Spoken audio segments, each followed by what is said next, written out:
Hey guys, so a lot of you have been asking how to move your contacts out of Mojo and into BatchDialer. I totally get it. BatchDialer is less expensive. It gives you free phone numbers, phone reputation monitoring, gives you property details for your contacts, and lets you monitor your agent's conversations. And that's just the tip of the iceberg. Honestly, it's no wonder people are switching. The point is, it's extremely easy to move your contacts into BatchDialer, and I'm going to show you how to do it in 9 simple steps.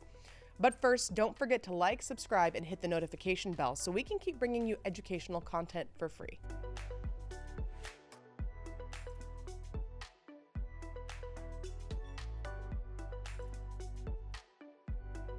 Okay, so step 1. Hopefully this is the last time you'll ever need to do this. Log into your Mojo account. Next, go to the data/dialer area of your account. Select the contacts you want to export, then click the export button at the bottom of your screen. The system automatically selects all the fields to export, but you can remove some of those if needed. At minimum, you'll need to make sure you export the contact's first name, last name, and phone number. A quick note, Mojo can only export up to 100,000 contacts at a time, so if you have a large list, you'll need to do this a few times.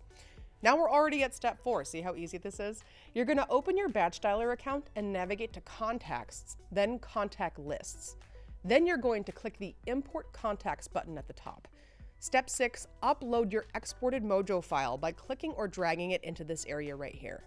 Next, map the correct fields. This basically means if your Excel column says first name, you'll match it to the first name section of BatchDialer.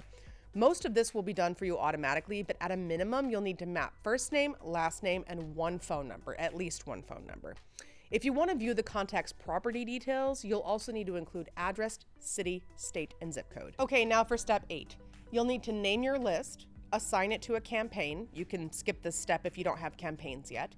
Choose what to do with duplicates, and choose what kind of scrubbing action should be performed. If this is your first time uploading contacts, you might not have duplicates, but it's always a good idea to scrub your list against the DNC to avoid fines and legal fees. Lastly, click Submit. You'll receive a synopsis of the contacts that were uploaded versus those that were skipped and the reasons why. You can always view this log again later by going to Contacts, Contact Lists, and clicking these 3 dots next to the list you just created. Click Upload Status Log to review it again. And that's it. You're ready to set up your campaigns, add phone numbers, and start dialing. There are a million reasons Mojo users are switching to BatchDialer. Not only is BatchDialer less expensive, it has dozens of features that help you and your agents call on more leads in less time. If you're curious about how to make the most of your BatchDialer subscription, head to the Help Center of your BatchDialer account and check out our tutorials or our knowledge base. There might be some really cool features you don't know about. Thank you so much for watching and for being a BatchDialer subscriber. You've made the right choice.